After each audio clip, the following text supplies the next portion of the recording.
সক্রিয়তায় বাড়ছে ক্ষোভ।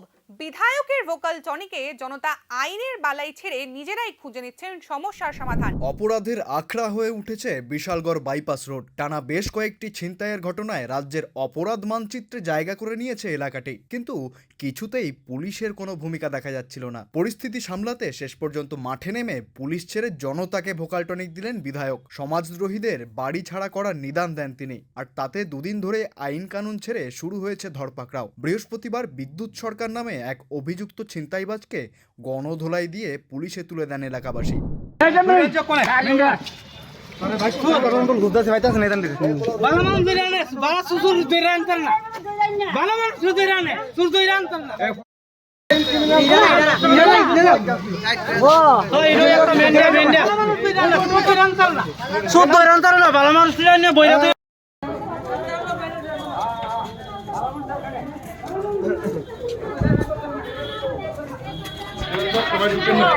এই দিন রাতেই আরও দুই সন্দিগ্ধ ছিনতাইবাজকে বাড়ি থেকে তুলে নিয়ে পুলিশে তুলে দেওয়া হয়। ছিনতাইকারী সম্বন্ধে সব কিছু হ্যাঁ জানে, কে কে করে, হ্যাঁ তারা গ্রুপের লগে থাকে সবসময়।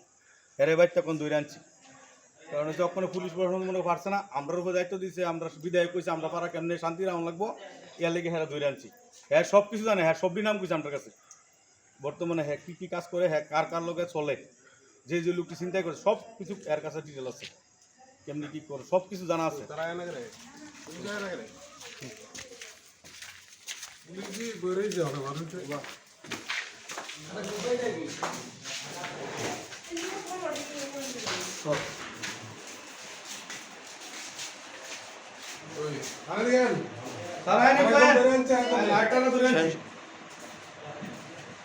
এই যে লকডাউন বাজারে ছিনতাইবাজ যুক্ত আছে,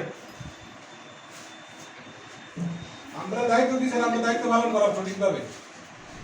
রাত জেগে পাহারা দিচ্ছেন বিধায়ক, সঙ্গ দিচ্ছেন সাধারণ জনতা।